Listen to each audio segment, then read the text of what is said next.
Ce soir, nous recevons Dominique Verrière. Bonsoir, merci Bonsoir. d'être avec nous sur le plateau de BFM Lyon. Vous êtes secrétaire régional du syndicat pénitentiaire UFAP-UNSA Justice. On vous reçoit ce soir suite à l'agression hier à la prison de Corba. L'une de vos collègues, une gardienne stagiaire, a été agressée par un détenu. Pouvez-vous d'abord nous expliquer ce qu'il s'est passé ? Ce qui s'est passé, c'est un acte de violence gratuit vis-à-vis de cette jeune collègue qui n'avait absolument rien fait à ce détenu, puisqu'elle parlait tranquillement avec lui et au moment de fermer la porte, l'individu lui saute dessus avec une arme blanche et lui porte 3 coups, un au visage, un dans le dos, l'autre aussi au visage. Donc effectivement, elle a été opérée cette nuit, elle va être réopérée là. On a un petit peu de mal à comprendre les motifs, même si visiblement c'était peut-être un sujet d'ordre du co-détenu qui lui convenait pas. Mais bon, voilà, c'est pas garanti. Comment elle va aujourd'hui ? Vous avez pu vous entretenir avec elle ? Elle est encore à l'hôpital, elle doit se faire opérer encore. Il y a déjà des séquelles psychologiques ? Elles sont pas encore visibles. Après, ça dépend aussi de chaque personnalité. Vous êtes peut-être plus sensible que moi ou inversement. Ça, chacun vit un petit peu la chose à sa manière. Pour le moment, ça n'a pas l'air d'être le cas, mais on va suivre ça dans les semaines à venir. Ce détenu qui l'a agressé hier, vous le surveillez de près. Il était réputé pour être violent ou c'était un détenu plutôt calme ? Pas du tout, c'était plutôt un détenu calme dont on n'avait pas spécialement entendu parler. Ce matin, devant les portes de l'établissement, on discutait avec les collègues justement de ce détenu et tout le monde disait « je le connais pas celui-là, j'en avais jamais entendu parler quoi ». Donc c'est aussi quelque chose qui nous met en garde, nous, professionnels de la détention, puisque ça veut dire que n'importe qui, finalement, peut vous sauter dessus à n'importe quel moment, ce qui n'est pas particulièrement rassurant.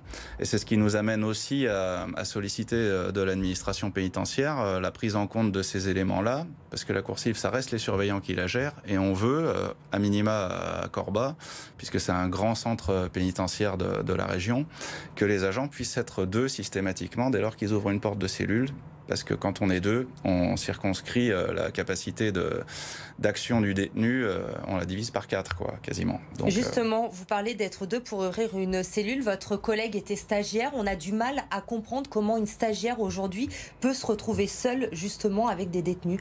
Oui, mais c'est parce qu'on a aussi un manque d'effectifs assez criant aujourd'hui. On a un mal fou à recruter parce que le métier n'est pas attractif, qu'il est mal connoté aussi au sein de la société. Donc même parmi ceux qui ont un intérêt pour la sécurité préfèrent souvent aller dans la gendarmerie, dans la police.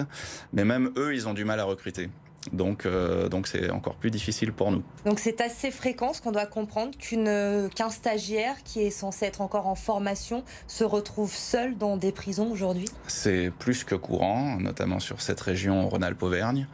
On voit même des stagiaires des fois qui sont tuteurs des élèves qui arrivent dans les établissements, parce qu'on a aussi des élèves qui font des stages, des élèves surveillants.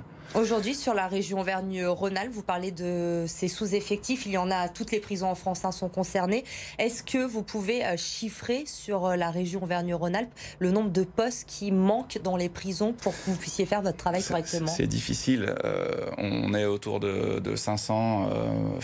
On a vraiment des gros manques un petit peu partout. Mais alors non, pas 500, mais on est plutôt autour de 120 à peu près, 120 vacances de poste sur la région. Il y a une règle peut-être d'un nombre de gardiens en prison en fonction du nombre de détenus ? Alors c'est tout le problème. Les organigrammes de référence ne sont pas construits en fonction du nombre de détenus qu'on accueille, mais en fonction de la structure qui l'accueille.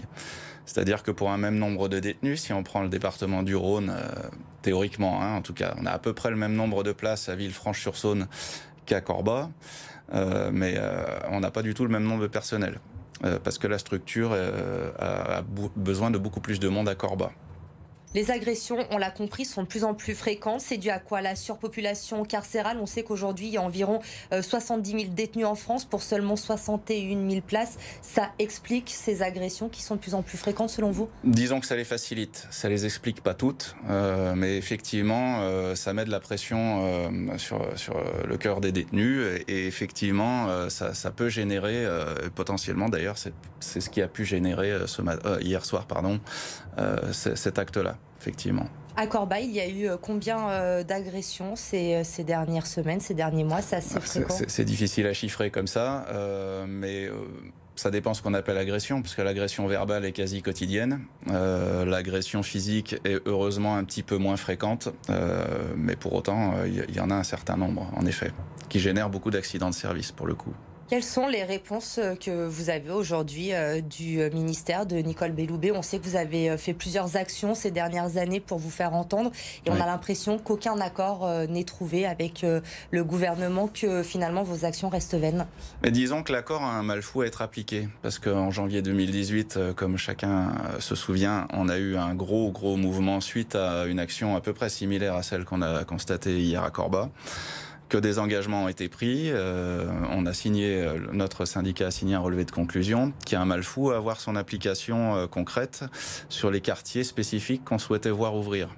Puisqu'il faudrait idéalement ouvrir des structures à taille humaine avec des quartiers spécifiques et un profilage des détenus. Mais ça coûte beaucoup trop cher. L'administration, elle fonctionne aujourd'hui au coût. Tout coûte trop cher. Si à Corba, il n'y a pas deux surveillants parcoursifs, c'est parce que c'est une mesure comptable d'économie d'heures supplémentaires. C'est tout.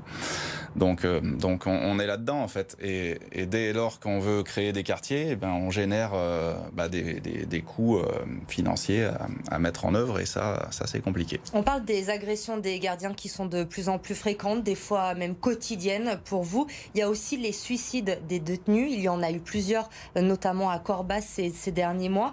Est-ce qu'il pourrait être évité, ces suicides de détenus, justement, s'il y avait plus de moyens dans les prisons? S'il y avait plus de moyens et si on avait effectivement plus de possibilités d'avoir du temps à consacrer à l'écoute des détenus, on ne les éviterait pas tous, mais on pourrait sûrement en éviter certains. Je tiens à dire là-dessus qu'il arrive fréquemment justement que des surveillants sauvent des détenus qui sont passés à l'acte et qui les raniment, qui arrivent à les sauver. On a eu le cas à l'EPM de Meyzieux, par exemple, récemment, où un mineur avait attenté à ses jours en mettant le feu à sa cellule. Et c'est les agents, avant la prise en charge par les pompiers qui sont arrivés après, qui ont réussi à sauver. Ça arrive assez régulièrement. Et là, pour le coup, effectivement, on n'en parle pas. Mais voilà, c'est l'occasion aussi un petit peu de le soulever ici. Et oui, il faut également que vous soyez vigilants, on l'a compris, 24 heures sur 24, avec des conditions de travail extrêmement difficiles pour vous. Merci beaucoup, Dominique Verrière, d'avoir été notre invité ce soir sur BFM.